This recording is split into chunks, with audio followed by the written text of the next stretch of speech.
Edu Marathi या Marathi YouTube चॅनलमध्ये आपले पुन्हा एकदा स्वागत। सर्व शिक्षकांसाठी एक महत्त्वाची अपडेट आजच्या दिवसभरामध्ये आलेली आहे। ती नक्की काय आहे, कशा संदर्भात आहे हे आपण नक्कीच बघूया। परंतु तत्पूर्वी आपण जर चॅनलवर नवीन असाल तर चॅनलला नक्की सबस्क्राईब करा आणि शैक्षणिक क्षेत्रातील विविध अपडेट मिळवण्यासाठी चॅनलवर कनेक्टेड राहा। सर्वोच्च न्यायालयाकडून TET या प्रकरणावर आज दिनांक 29 मे 2026 रोजी आलेला निकाल हा लाखो शिक्षकांसाठी अत्यंत मोठा दिलासा आणि अंशतः धक्का देणारा ठरलेला आहे। आजच्या निकालातील सर्वात महत्त्वाचे दोन मुद्दे हे आपल्याला आता बघायचे आहेत। ते खालीलप्रमाणे असतील। सर्वात मोठा दिलासा म्हणजे TET पात्रतेची मुदत 1 वर्षाने वाढवलेली आहे। आपण सर्वच जण जाणतो TET ही अनिवार्य केलेली आहे आणि त्या अनुषंगानेच आता मुदत 1 वर्षाने वाढलेली आहे।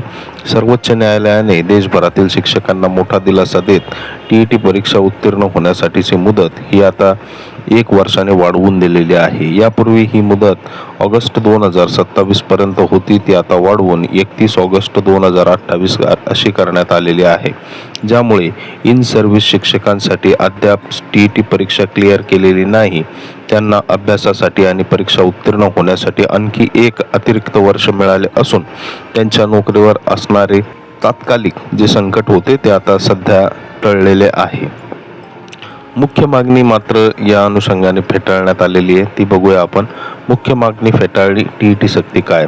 मुदत वाढून मिळाली असली तरी शिक्षक संघटनांची मूळ मागणी न्यायालयाने पूर्णपणे फेटाळून लावली आहे।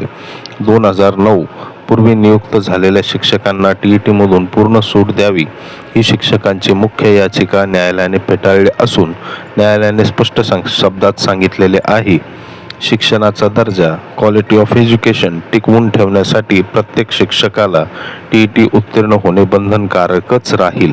यात कोणालाही कायमस्वरूपी सूट दिली जाणार नाही। न्यायालयाने सुनावणी दरम्यान एक महत्त्वाची टिप्पणीही केली, शिक्षकांनी केवळ स्वतःच्या नोकरीच्या सुरक्षिततेचा विचार न करता विद्यार्थ्यांना दर्जेदार शिक्षण देण्यावर लक्ष केंद्रित केले पाहिजे। शिक्षणाचा दर्जा सुधारणे हे तितकेच महत्त्वाचे आहे, अशी महत्त्वाची टिप्पणी या ठिकाणी केली। तर थोडक्यात आपण आजचा निकालाचा अर्थ बघूया। तुम्हाला म्हणजे संबंधित शिक्षकांना TET परीक्षा उत्तीर्ण व्हावीच लागणार आहे, यात सूट मिळालेली नाही।